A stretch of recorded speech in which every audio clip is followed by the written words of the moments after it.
Astaghfirullah. Wassalamu ala rasulillah wa ala alihi wa sahbihi wa mawalah wa la hawla wa la quwata illa billahi wa ba'du.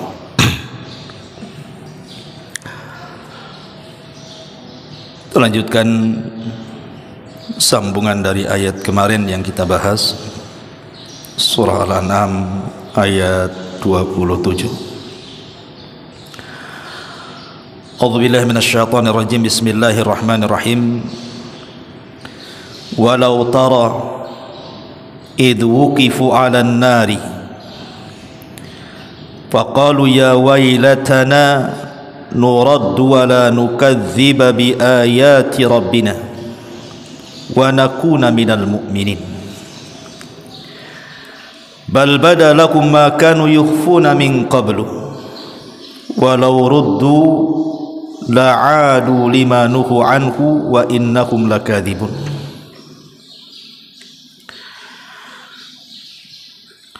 Dan seandainya engkau wahai Muhammad melihat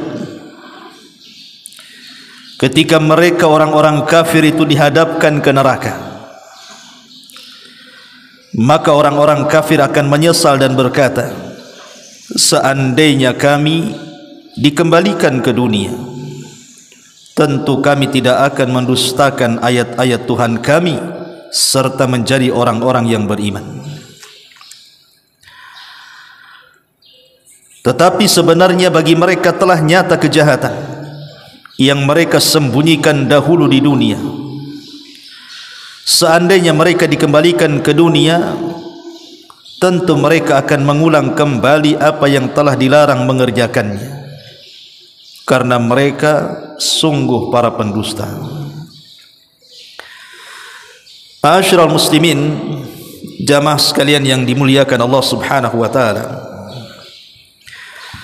di dalam ayat ini Allah Subhanahu wa taala hendak menjelaskan tentang penyesalan orang-orang kafir pada hari kiamat. Bahwa orang-orang kafir pada hari kiamat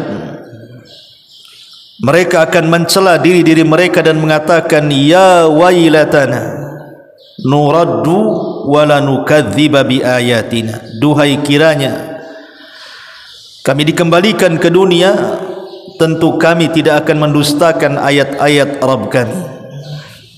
Tapi apakah manfaat penyesalan itu? Sama sekali tidak. Tidak manfaat penyesalan mereka pada hari kiamat. Bicara tentang penyesalan pada hari kiamat, sebenarnya penyesalan itu bukan hanya terjadi kepada orang-orang kafir saja. Orang-orang yang beriman juga mereka menyesal. Bahkan para malaikat sendiri menyesal. Makanya ketika terjadi kehancuran alam semesta, apa yang dikatakan para malaikat? Malaikat mengatakan, subhanak ma abadna haqqa ibadatik. Maha suci engkau ya Rabb, sungguh kami tidak benar-benar beribadah kepadamu saat berada di dunia. Ini ucapan malaikat. Kalau para malaikat saja menyesal setelah terjadinya kiamat, mereka mengatakan, subhanak, maha suci engkau ya Rabb, ma abadna haqqa ibadatik, kami tidak beribadah kepadamu dengan sebenar-benar ibadah. Padahal malaikat itu, mereka tidak ada syahwat dalam hatinya. Artinya mereka tidak pernah melakukan dosa. Hidup mereka hanya beribadah kepada Allah. Itu saja menyesal, merasa bahwa ibadah mereka kurang kepada Allah Subhanahu wa taala, apalagi manusia. Makanya penyesalan kelak pada hari kiamat itu terbagi menjadi dua kelompok. Kelompok yang pertama ahlul iman. Kelompok ahlul iman bisababi tafritihim wa tarkihim a'malan salihatan.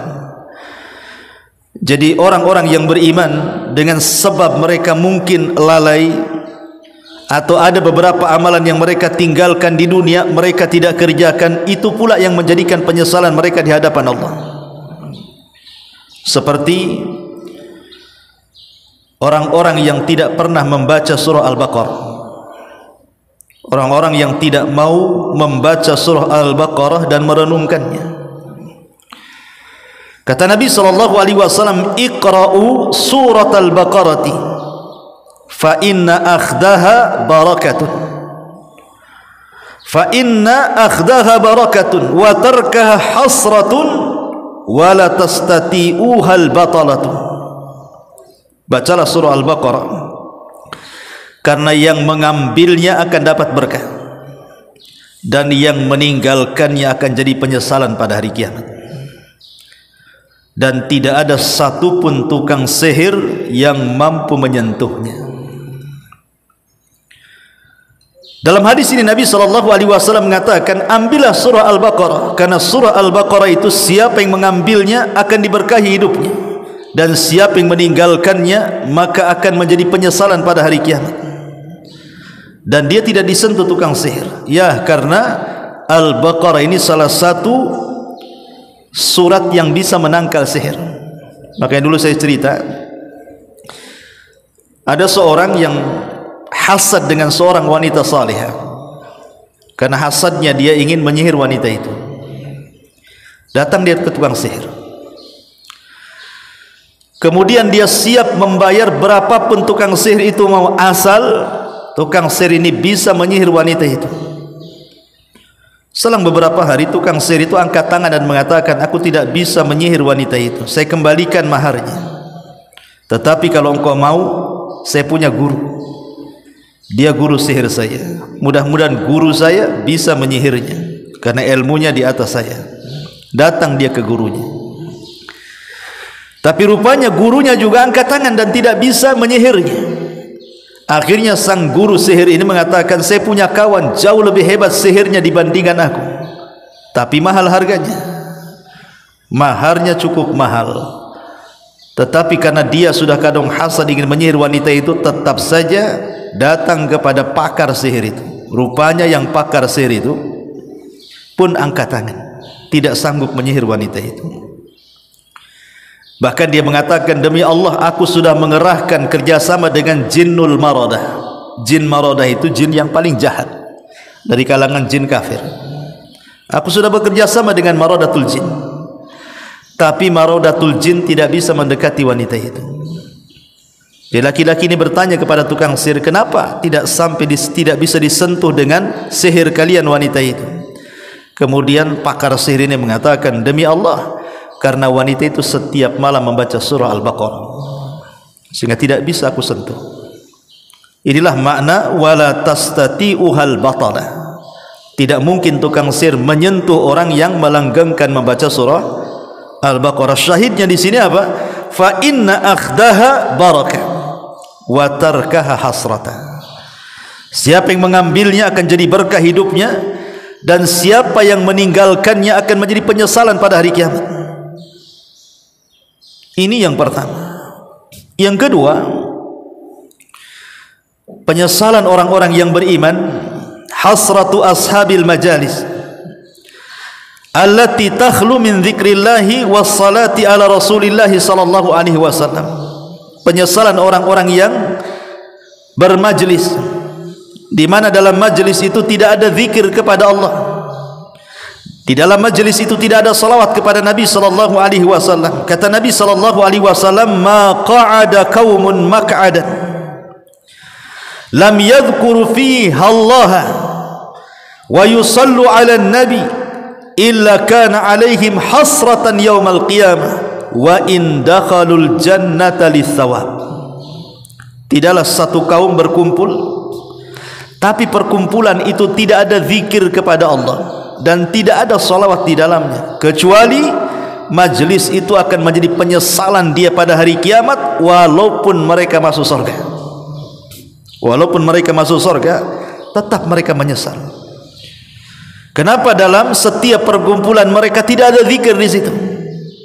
Perkumpulan itu kan macam-macam, perkumpulan keluarga, perkumpulan mungkin antum sesama pengusaha, sesama kawan, kumpul di mana, reuni di mana, ngobrol sama siapa, kan itu kan disebut majelis juga. Makanya pentingnya seseorang itu memperhatikan adab-adab majelis. Salah satunya adalah jangan sampai tidak ada zikir kepada Allah, dan tidak ada salawat kepada Nabi SAW, karena ini jadi penyesalan pada hari kiamat bagi orang-orang yang beriman walaupun mereka masuk surga. Kemudian juga yang ketiga, man harasa 'alal imarati wal mansib, orang-orang yang mereka berambisi untuk memiliki sebuah jabatan kepemimpinan. Kata Nabi SAW, innakum satahrusuna 'alal imarati, satu hari kalian pasti akan mengejar kepemimpinan.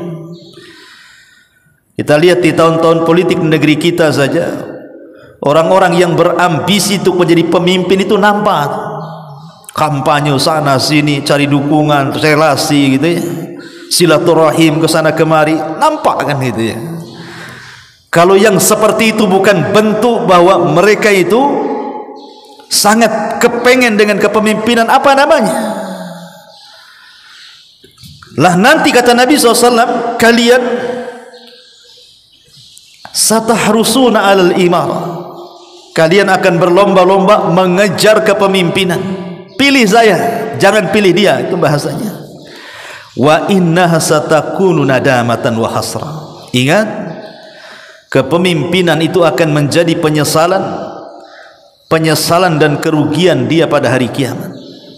Fa ni'matil murdi'atu wa bi'satil fatimatu. Sungguh amat sangat indah orang-orang yang menyusui, dan sangat buruk orang-orang yang disusui, ataupun bayi yang disusui, dan sungguh amat sangat buruk orang yang menyusui. Ini kinayah daripada rakyatnya baik tetapi pemimpinnya zalim, itu maksudnya. Kenapa terjadi kezaliman? Karena memang mereka menjadi pemimpin dari awal itu memang mengejar jabatan. Makanya di zaman Nabi ada sahabat Abi Dzar Al-Ghifari, itu kan terkenal ibadahnya, ikhwan. Ibadahnya luar biasa. Siapa yang tidak kenal Abi Dzar Al-Ghifari? Ahli ibadah di zaman sahabat. Dia datang kepada Rasul minta kepemimpinan, tapi Rasul menolaknya. Kata Nabi SAW, jangan diberikan kepemimpinan kepada orang yang meminta, berikan kepada orang yang tidak meminta, karena itu akan jadi penyesalan pada hari kiamat. Kemudian yang nomor 4, al-hasratu ala a'malis salihah khalatatha asy-syawaib wal akdar min riya'in wa sum'atin wa ujubin wa minnatin. Penyesalan orang-orang yang beriman pada hari kiamat dari amal-amal soleh yang dicampur adukan ketika di dunia dengan riya, dengan sum'ah, dengan ujub, dan dengan mengungkit-ungkit pemberian dan yang semacamnya. Allah katakan, wa badalahum minallahi ma lam yakunu yahtasibun, wa badalahum minallahi ma lam yakunu yahtasibun, dan telah jelas kepada mereka dari Allah apa yang mereka cari. Artinya mereka ditampakkan oleh Allah Subhanahu wa taala dari amal saleh mereka ketika di dunia, baru mereka tahu bahwa amal mereka itu ditolak oleh Allah Azza wa Jalla. Disitulah mereka menyesal. Makanya mereka mengatakan dalam sebuah ayat yang lain, Allah katakan kalau seandainya mereka dikembalikan ke dunia, tentu mereka akan beramal saleh. Apa yang telah luput bagi mereka. Ini gambaran orang-orang yang beriman. Jadi orang-orang yang beriman saja mereka menyesal karena lalainya mereka, banyak amalan soleh yang mereka tinggalkan, banyak amalan soleh yang mereka lalaikan. Apalagi orang-orang kafir, orang-orang munafik, orang-orang fasik, tentu lebih menyesal lagi. Kita perhatikan hasratu ahlin nar, bagaimana penyesalan penduduk neraka, ikhwan. Karena begini, ikhwatu fiddin, muliakan Allah Subhanahu wa ta'ala, saat manusia dikumpulkan di padang mahsyar, salah satu peristiwa yang akan Allah Subhanahu wa ta'ala tampakkan kepada manusia apa? Di mana malaikat sebanyak 70.000 malaikat menarik satu tali kekang neraka jahanam yang akan dihadapkan kepada penduduk yang ada di padang mahsyar. Itu 70.000 itu menarik satu tali kekang. Sementara jahanam itu berapa talinya? 70.000 tali. Jadi kalau antum saya analogikan ada kapal mau dibawa ke lautan kemudian ditarik gitu ya pakai tali, maka jahanam itu memiliki 70.000 tali. Setiap satu tali itu yang menggeret 70.000 malaikat. Anda bisa bayangkan berapa jumlah malaikat? Berarti 70.000 malaikat kali tali jahanam 70.000. Wa ma ya'lamu junuda rabbika illahu. Tidak ada yang tahu jumlah tentara-tentara Allah kecuali Allah, para malaikat. Lah ketika kemudian Allah Subhanahu wa taala tampakkan jahanam di hadapan manusia itu, disinilah orang-orang kemudian orang-orang kafir, mereka dikatakan dalam Al-Quran walau tara idhil mujrimuna naqisu ru'usihim inda rabbihim rabbana absarna wa sami'na farji'na na'mal salihan inna muqinun. Jadi ketika jahanam itu dihadapkan kepada manusia di padang mahsyar, tidakkah kau lihat orang-orang yang berdosa dari kalangan kafir munafik fasik itu, mereka menundukkan kepala-kepala mereka. Ketika melihat jahanam, mereka menundukkan kepala-kepala mereka inda rabbihim, di sisi Rabb mereka, dan mereka pun mengatakan apa? Rabbana ya Rabb kami, absarna kami telah melihat. Maksudnya melihat jahanam. Wa sami'na kami sudah mendengar jeritannya. Farji'na kembalikan kami ya Rabb ke dunia. Na'mal salihan kami akan beramal dengan amalan yang saleh. Inna muqinun sekarang kami yakin. Kenapa mereka mengatakan seperti ini? Ketika mereka di dunia, kenapa mereka tidak mengatakan seperti itu? Karena di dunia ini, apabila kita mendengar cerita neraka, itu hanya mendengar sebatas dongengan saja. Oh, di neraka begini dan begitu siksaannya, hanya dongeng saja. Sehingga tidak yakin itu, karena tidak pernah melihat dan tidak pernah mendengar suaranya. Tapi nanti pada hari kiamat, betul-betul Allah Subhanahu wa taala akan perlihatkan jahanam dan Allah akan perdengarkan jeritannya, baru mereka mengatakan Rabbana absarna wa sami'na, ya Rabb kami sudah melihatnya, kami sudah mendengarnya, farji'na tolong kembalikan kami ke dunia, na'mal salihan kami janji akan beramal saleh, inna muqinun kami sudah yakin. Lihat orang-orang kafir akan menyesal. Pertanyaannya, seandainya Allah Subhanahu wa taala mengembalikan orang-orang kafir yang sudah masuk neraka ke dunia, menjamin mereka akan tobat? Tidak. Orang kafir itu kalau sudah masuk neraka dikembalikan ke dunia, pasti mereka kafir lagi.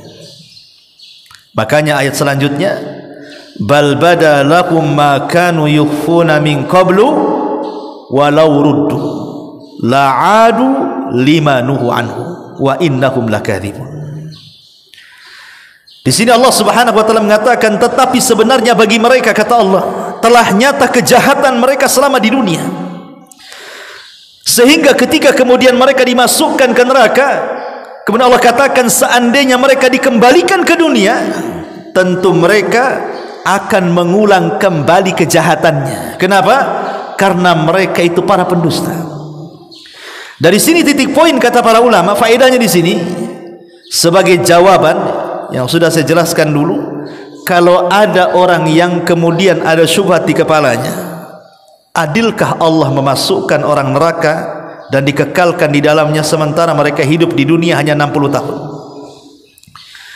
Umpamanya ada orang kafir di usia 20 tahun meninggal, kafir dia, meninggal di atas kekafirannya, kemudian Allah masukkan ke neraka sekekal-kekalnya. Mungkin orang berpikir, Mas, ini tidak adil, masa dia berbuat dosa 20 tahun masuk neraka kok dikekalkan pula selamanya di situ? Mana keadilannya? Maka kalau ada orang yang ada syubhat di kepalanya seperti itu, jawab dengan surah Al-An'am ayat 28 jawabannya. Katakan kepada orang yang punya syubhat di kepala ini, walau ruddu la'adu lima nuhu anhu wa innahum lakadzibun. Sebab orang-orang kafir yang masuk neraka itu kalau dikembalikan ke dunia, pasti mereka akan mengulang kejahatannya, karena mereka kaum yang berdusta. Begitu jawabannya. Di sini menunjukkan bahwa orang-orang kafir akan menyesal pada hari kiamat. Kemudian juga di antara penyesalan yang lain adalah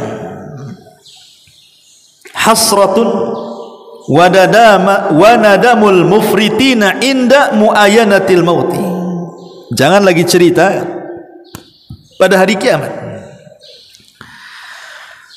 Ketika mereka berada di padang mahsyar saja, di alam barzah, maksudnya di kuburan. Allah Subhanahu wa taala gambarkan dalam Al-Qur'an, hatta idza jaa ahadahumul mautu qala rabbirji'uni la'alli a'malu salihan fima tarak kalla innaha kalimatun huwa qailuha wa min waraihim barzakhun ila yaumi yub'atsun. Ketika datang kematian kepada mereka, maka orang-orang yang berada di alam kubur itu akan mengatakan, rabbirji'uni, ya Allah kembalikan aku ke dunia walaupun sesaat jadilah, la'alli a'malu salihan fima tarak, agar aku bisa mengamalkan amalan saleh yang aku lalaikan. Tapi apa jawaban Allah? Kalla, sekali-kali tidak mungkin, mustahil. Innaha kalimatun huwa qailuha, itu hanya angan-angan kalian saja kalian ucapkan itu. Kenapa? Wa mi waraihim barzakhun ila yaumi yub'atsun, karena antara kalian dengan dunia itu ada barzah. Barzah itu dinding penghalang antara alam dunia dan alam kubur.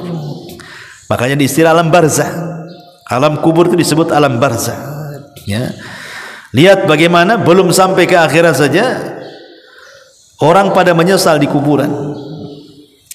Ma'asyiral muslimin yang dimuliakan Allah Subhanahu wa taala. Kemudian juga bentuk penyesalan pada hari kiamat adalah hasratu atba'i syaitan, penyesalan para pengekor pengikut syaitan kelak pada hari kiamat. Karena nanti iblis itu akan berceramah, ikhwan.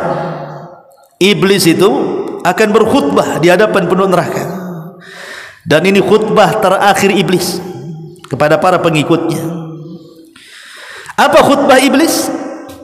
Wa qala syaitan lamma qudiyal amru innallaha wa'adakum wa'dal haq wa wa'adtukum fa akhlaftukum wa ma kana li 'alaikum min sultan illa an da'awtukum fastajabtum li fala talumuni walumu anfusakum ma ana bimusrikhikum wa ma antum bimusrikhiyya inni kafartu bima asyraktumuni min qablu inna zalimina lahum adzabun alim. Lihat khutbahnya iblis ini, ya. Ketika iblis berkata, tatkala qudiyal amr, semua urusan sudah diputuskan Allah, yang masuk surga sudah dimasukkan ke surga, yang masuk neraka dimasukkan ke neraka, maka iblis pun berdiri di tengah-tengah neraka berkhutbah kepada penduduk neraka. Apa kata iblis? Sesungguhnya Allah telah menjanjikan kepada kalian janji yang benar, dan aku pun telah menjanjikan kepada kalian, tapi aku selisihi janjiku. Wa ma kana li 'alaikum min sultan, tidak ada kuasa bagiku kepada kalian kecuali hanya aku seru kalian, tiba-tiba kalian mengikuti aku. Jangan salahkan aku, celalah diri kalian. Aku tidak mungkin menolong kalian sebagaimana kalian juga mampu menolong aku, kata iblis. Sungguh aku kufur dengan apa yang kalian sekutukan kepadaku sebelumnya. Sesungguhnya orang-orang zalim, bagi mereka azab yang pedih. Lihat bagaimana syaitan yang selama di dunia memberikan was-was kepada manusia untuk diikuti, kemudian memberikan angan-angan yang palsu kepada manusia. Kelak pada hari kiamat setan itu akan berkhutbah dan akan berlepas diri kepada siapa yang mengikutinya. Iblis sendiri yang mengatakan. Bayangkan, jelas-jelas Quran menjelaskan khutbahnya iblis. Iblis akan berkhutbah seperti ini pada hari kiamat. Tetapi manusia tidak yakin dengan khutbahnya iblis ini. Tetap saja ikut iblis. Datang ke dukun, percaya tanggal, melakukan kesyirikan, macam-macam. Padahal khutbahnya sudah jelas nih. Kata iblis, Allah telah menjanjikan janji yang benar kepada kalian. Aku pun sama, tetapi aku menyelisihi janji itu. Aku tidak punya kuasa kepada kalian, kata iblis, kecuali aku hanya menyeru kalian, kalian tiba-tiba ikut sama aku. Jangan salahkan aku, salahkan diri kalian, kata iblis. Aku tidak bisa menolong kalian sebagaimana kalian tidak mungkin menolong aku. Ingat, aku sudah kufur dengan apa yang kalian sekutukan kepadaku sebelumnya. Ingat, orang-orang zalim bagi mereka adab yang sangat pedih. Maka penduduk neraka ketika itu merasa dibohongi, merasa dibohongi oleh iblis. Ketika itulah mereka menyesal. Tapi apa gunanya penyesalan? Ma'asyiral muslimin yang dimuliakan Allah Azza wa Jalla, termasuk juga hasratul kufar. Bagaimana orang-orang kafir kelak pada hari kiamat? Mereka akan menyesal karena mereka akan diadab dan dihisab. Jadi ketika manusia dibangkitkan di padang mahsyar, yang pertama kali dihisab siapa?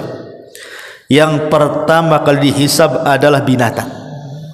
Binatang itu akan dihisab. Dan ini bentuk keadilan Allah, di mana Allah mengatakan wal wuhushu husyirat. Dan kelak binatang-binatang yang sangat buas itu akan dikumpulkan. Maknanya kalau yang buas saja akan dikumpulkan, maka binatang selain yang buas pun akan dikumpulkan. Intinya semua binatang akan dibangkitkan kembali, mulai dari semut yang kecil sampai gajah, mungkin kalau ada dinosaurus ya sampai dinosaurus lah, dibangkitkan semuanya. Untuk apa? Untuk dihisab.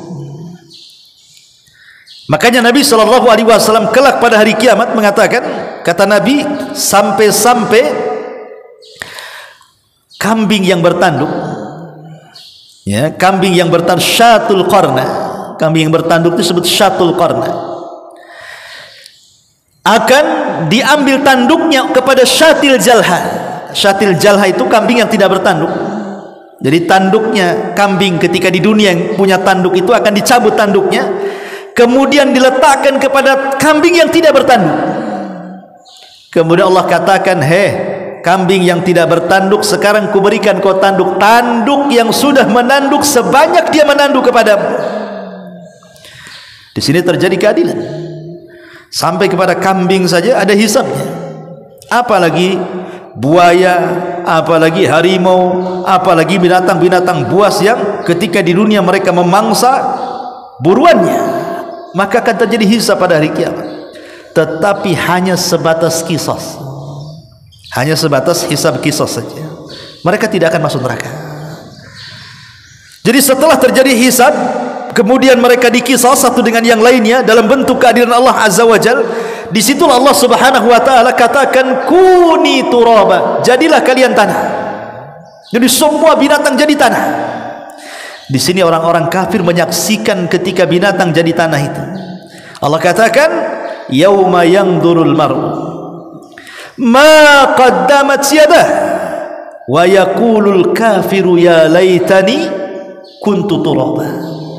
Dalam surah An-Naba Allah katakan,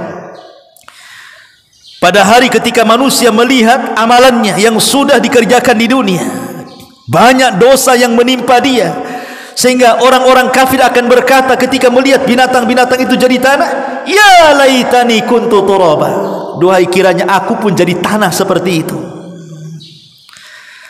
Jadi tanah, tidak mungkin orang kafir jadi tanah. Ada proses azab bagi mereka, bukan hanya sekedar hisab. Kalau binatang kan hanya hisab saja, tapi tidak ada azab. Tapi manusia ada hisab dan azab yang menunggunya. Makanya orang-orang kafir mereka menyesal dan mengatakan, ya laitani kuntu turaba, duhai kiranya aku jadi tanah seperti binatang itu dan tidak jadi manusia. Manfaat penyesalannya tidak manfaat. Ma'asyiral muslimin yang dimuliakan Allah Subhanahu wa Ta'ala, termasuk juga orang-orang yang ketika di dunia mereka melalaikan dirinya sendiri untuk tidak beribadah, bahkan melalaikan keluarganya untuk tidak disuruh ibadah. Hidupnya hanya dunia. Disebutkan dalam Al-Quran, Allah mengatakan, Qul innal khasirina alladhina khasiru anfusahum wa ahlihim yawmal qiyamah. Ala dzalika huwal khusranul mubin. Sesungguhnya orang-orang yang rugi, yang akan menyesal pada hari kiamat adalah orang-orang yang mereka menyia-nyiakan diri mereka dan menyia-nyiakan keluarga mereka. Maka merekalah orang yang rugi pada hari kiamat. Itulah kerugian yang sesungguhnya. Jadi orang-orang yang kemudian mereka menzalimi diri mereka dan juga keluarga mereka, inilah orang yang paling menyesal pada hari kiamat.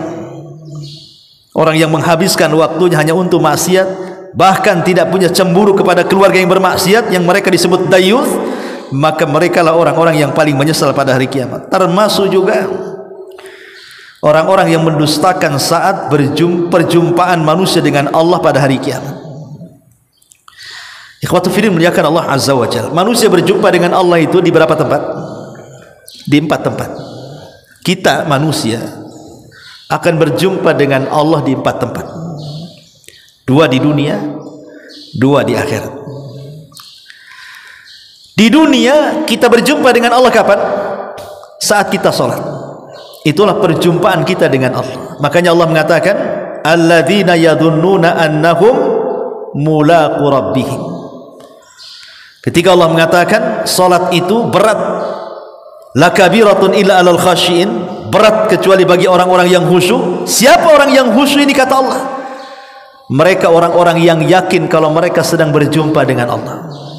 Berarti salat itu hakikatnya perjumpaan kita dengan Allah. Ini yang pertama. Yang kedua, saat kematian.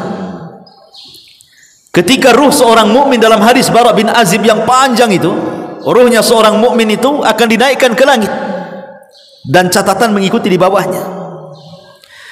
Kemudian menembus langit pertama, kedua, sampai ke-7. Kemudian ruh itu diperjumpakan dengan Allah, dan Allah katakan, kembalikan ruh ke dalam jasadnya, angkat catatannya fil illiyin. Dan ini perjumpaan yang kedua seorang mukmin dengan Allah saat sakaratul maut, saat kematian. Kemudian yang ketiga, perjumpaan Allah Subhanahu wa taala saat manusia dikumpulkan di padang mahsyar, saat Allah Subhanahu wa taala mendatangkan jahannam. Di sini Allah Subhanahu wa taala akan menemui manusia. Ada yang mengatakan bahwa yang memandang Allah saat itu hanyalah orang-orang yang beriman. Orang-orang kafir tidak bisa memandang, karena memandang Allah itu bagian daripada ziyadatun ni'mah, tambahan nikmat. Tapi ada juga yang mengatakan orang kafir tetap melihat, tetapi dengan penglihatan bagikan pesakitan di hadapan hakim yang akan memutuskan sebuah putusan. Marah, dalam kondisi marah. Tetapi ketika itu, ketika Allah Subhanahu wa taala menghadirkan dirinya, baru menyingkapkan betisnya. Ya, Allah itu baru menyingkapkan betisnya tuh. Orang-orang yang beriman, para nabi, orang-orang saleh, mereka langsung tersungkur sujud. Orang-orang munafik berusaha untuk sujud tapi tidak bisa.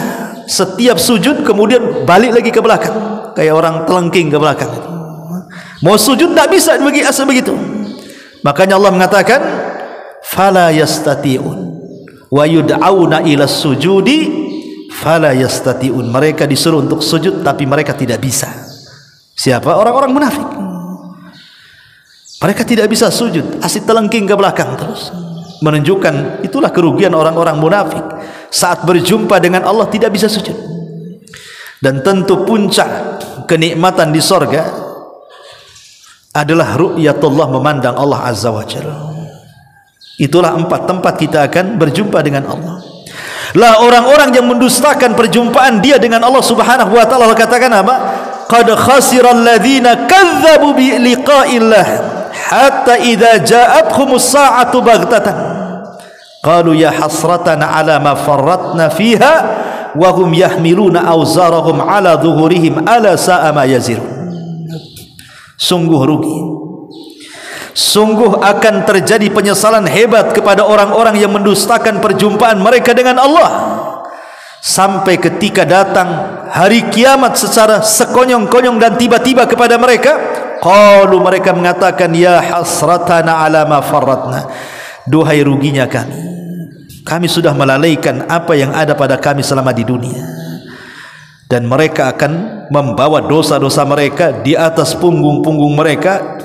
Sungguh buruk apa yang mereka bawa. Jadi orang-orang yang mendustakan berjumpa dengan Allah, mereka akan menyesal dan mengatakan, ya hasratana ala ma farratna. Kemudian juga hasratul zalimina bi mukhtalifi asnafihim, orang-orang yang salah bergaul di dunia, mereka akan menyesal. Orang-orang yang salah bergaul di dunia, mereka akan menyesal. Berapa banyak orang-orang yang salah bergaul akhirnya menggadaikan agama. Seorang wanita cari suami, yang penting kaya, yang penting oke, walaupun kafir tidak ada masalah. Kemudian nikah, kafirlah dia, ikut agama suami. Betapa banyak yang seperti itu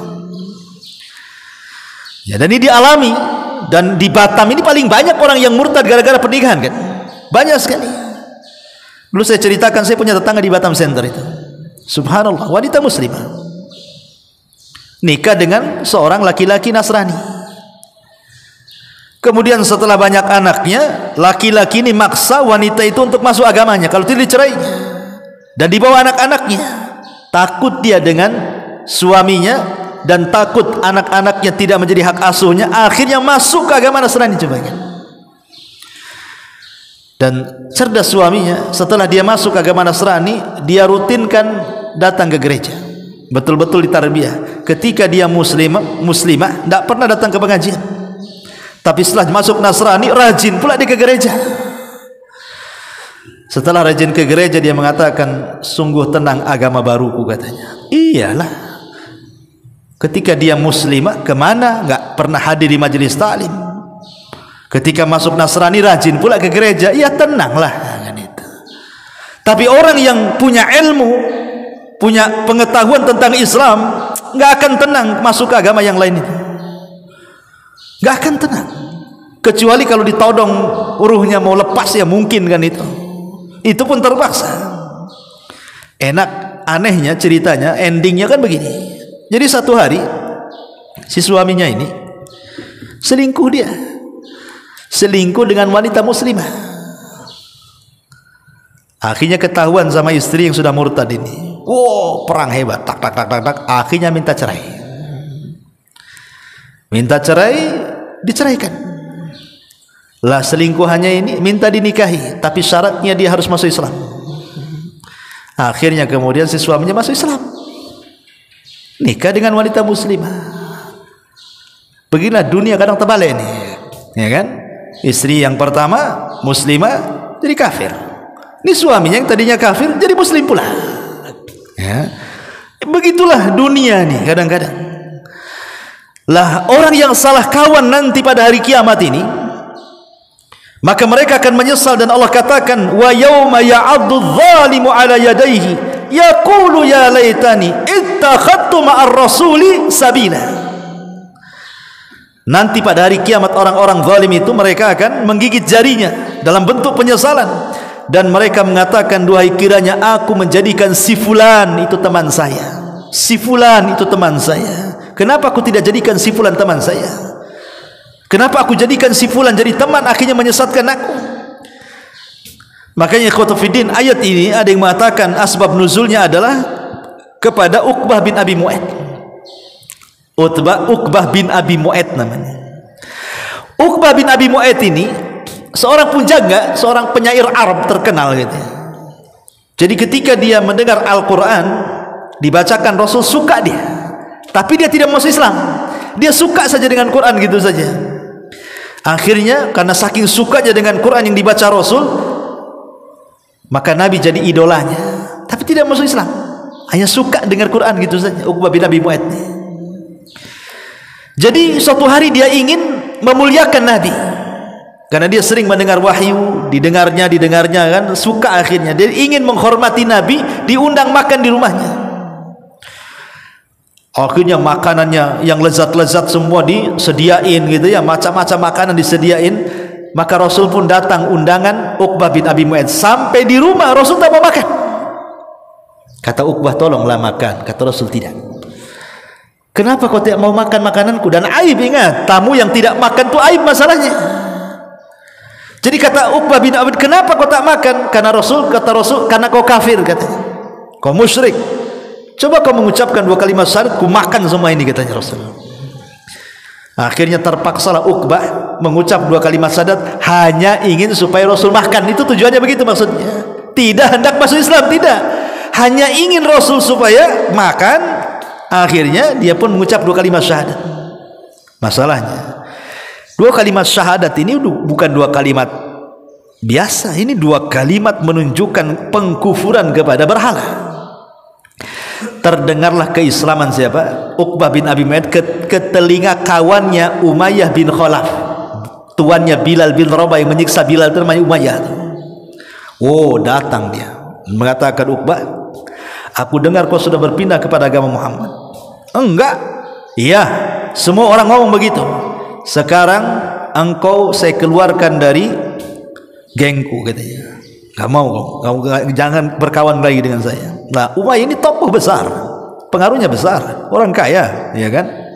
Kata Uqbah, enggak, aku hanya mengucap 2 kalimat itu supaya dia mau makan saja di rumahku, katanya. Oh tidak, itu sama saja kau berpindah agama.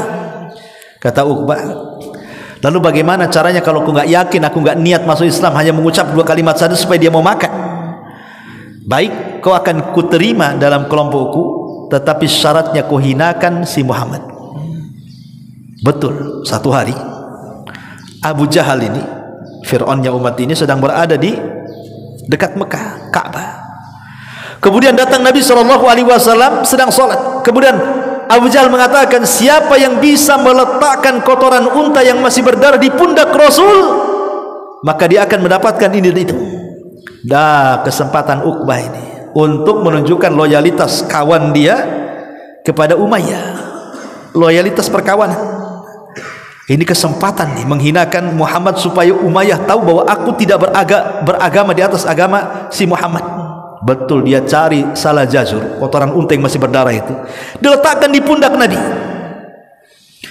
Maka Abu Jahal tertawa dengan, saking disebutkan dalam riwayat itu, yatamayalun, tertawanya itu sampai goyang-goyang seperti ini, saking lucunya mungkin menurut mereka itu, menghina Nabi SAW. Datang Fatimah, kemudian menghapus darahnya, membersihkan punggungnya. Sampai selesai sholat, Fatimah mengatakan, wahai Abi, doakan keburukan kepada orang-orang itu.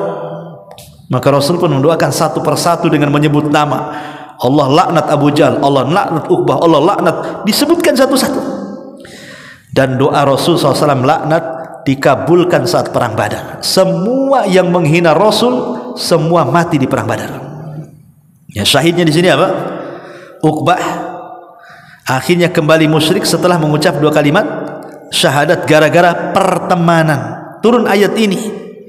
Allah katakan, yauma ya'addu dzalimu 'ala yadayhi yaqulu ya laitani ittakhadtu ma'ar rasuli sabila. Turun ayat ini. Ini gara-gara pertemanan. Jadi salah teman ini bisa menjadi penyesalan pada hari kiamat. Termasuk juga penyesalan ahlun nar ba'da talabihim min ahlil jannah. Penyesalan penduduk neraka setelah mereka meminta kepada penduduk sorga syurbatal ma' wa ta'am. Mereka meminta setetes air minum dan juga makanan. Ada seorang alim namanya Hasan Al-Basri rahimahullah ta'ala. Satu hari Hasan Al-Basri ini sedang memberikan tausiah, ya, ceramah seperti ini. Tiba-tiba muridnya membawakan air mineral, air putih, dan hendak diberikan kepada gurunya yang sedang haus, ya. Namanya orang kasih ceramah itu kan haus. Dibawanya air mineral, kemudian dipandang pula air mineral itu oleh Hasan Al-Basri. Ketika dipandang air mineral itu, tiba-tiba Hasan Al-Basri menangis. Menangis dengan setangis-tangisannya. Lah murid yang membawanya itu merasa bersalah. Ada apa? Saya kan hanya naruh minuman. Kenapa imam nangis gitu ya? Maka kemudian sang pemberi minum mengatakan kepada Imam Hasan Al-Basri, wa ma yubkika ya imam, Apa yang membuat anda menangis dengan air mineral itu, wahai imam? Maka Hasan Al-Basri mengatakan, tadzakartu umniyatu ahlin nar. Aku teringat dengan angan-angannya penduduk neraka. Kemudian ditanya lagi, wa ma umniyati ahlin nar. Lalu apa angan-angan penduduk neraka? Maka Hasan Al-Basri kemudian membacakan ayat ini, wa nada ashabun nar ashabal jannah an afidu alaina minal ma au mimma razaqakumullah. Ketika penduduk neraka melihat penduduk surga, kemudian mereka mengatakan kepada penduduk surga itu, ya ahlal jannah, wahai penduduk surga, kirimkan kepada kami walaupun setetes air yang kalian minum atau makanan yang Allah rizkikan kepada kalian. Tapi apa jawaban penduduk surga? Qalu innallaha harramahuma 'alal kafirin. Allah sudah haramkan keduanya kepada orang kafir. Sorry, tidak ada lagi makanan minuman untuk kalian. Lihat, ulama itu nengok sesuatu saja bisa jadi ibrah. Nengok air putih lah bisa jadi ibrah. Gitu ya. Oh, kita nengok apa aja nggak ada yang jadi ibrah. Masyarul muslimin yang dimuliakan Allah Azza wa Jalla. Kemudian juga di antara penyesalan-penyesalan yang lain adalah penyesalan muhdatsatun wa mubtadi'atun. Orang-orang yang suka melakukan hal-hal yang baru dalam Islam. Ahli bid'ah. Orang yang suka mengerjakan hal-hal yang tidak diajarkan Rasul. Perkara-perkara baru dalam agama. Allah Subhanahu wa taala mengatakan, "Qul hal nunabbiukum bil akhsarina a'mala alladzina dhalla sa'yuhum fil hayatid dunya wa hum yahsabuna annahum yuhsinuna sun'a." Katakan ya Muhammad, maukah aku habarkan kepada kalian serugi-ruginya amalan? Kalian akan menyesal pada hari kiamat. Apa serugi-ruginya amalan itu? Alladzina dhalla sa'yuhum fil hayatid dunya. Orang-orang yang menghabiskan usahanya dalam kehidupan dunia. Lihat orang-orang yang mereka melakukan sesuatu yang tidak dicontohkan Nabi. Semangatnya luar biasa. Ya, berzikir, bahkan mereka mengeluarkan biaya, waktu, tenaga, padahal ada contohnya. Ya, mereka sudah berusaha untuk menghabiskan tenaga, biaya, waktunya hanya untuk perkara-perkara yang sia-sia. Masalahnya, wahum yahsabuna annahum yuhsinuna sun'a. Tapi mereka masih menyangka saja bahwa mereka masih melakukan amalan yang baik, padahal amalan mereka tidak baik. Amilatun nasibatun tasla naran hamiyah. Lelah letih, ujung-ujungnya masuk neraka. Ya. Masyarul muslimin yang dimuliakan Allah Azza wa Jalla. Maka jangan sampai kita melakukan hal-hal yang tidak dicontohkan Rasul dan juga tidak diarahkan Al-Qur'anul Karim. Ini bahaya, akan menjadi penyesalan pada hari kiamat. Termasuk juga hasratun ala man ta'allamal ilma wa lam ya'mal bi. Orang yang punya pengetahuan tapi tidak diamalkan. Sebagaimana dikatakan Hatim Al-Asam rahimahullahu taala, laisa fil qiyamati asyaddu hasratan min rajulin aliman nas ilman allaman nasa ilman fa'amilu bihi walam ya'mal wa huwa bihi walam ya'mal huwa bihi fafazu bisababihi wa halaka huwa. Tidak ada penyesalan yang paling berat pada hari kiamat kecuali orang yang mengajarkan manusia ilmu, manusia mengamalkan ilmunya, dia pula tidak mengamalkannya. Manusia masuk surga, dia pula masuk neraka. Maka ini juga bahaya, ya. Dan yang terakhir, karena waktu juga, yang akan menjadi penyesalan adalah orang-orang yang mereka tidak pernah mendalami tauhid dan tidak mengamalkan tauhid. Walladzina kafaru a'maluhum kasarabin biqi'atin yahsabuhu dham'a ma'an hatta idza ja'ahu lam yajidhu syai'an wa wajadallaha 'indahu fawaffahu hisabahu wallahu sari'ul hisab. Dan orang-orang kafir, amal-amal mereka seperti debu yang seperti fata morgana yang dari kejauhan disangka air padahal tidak ada. lah orang-orang yang mereka beramal tanpa tauhid seperti fata morgana, seolah-olah banyak pahalanya tapi nihil, tidak ada pahalanya. Karena tauhid itulah yang menjadikan asas sebuah amal. Kalau tauhidnya baik, maka amalannya baik. Kalau tauhidnya tidak baik, maka jangan harap amalan itu menjadi baik di hadapan Allah Subhanahu wa ta'ala. Wallahu a'lam. Subhanaka wa bihamdika asyhadu an la ilaha illa anta astaghfiruka wa atubu ilaik. Allah ta'ala. Assalamualaikum warahmatullahi wabarakatuh. Sudah suruh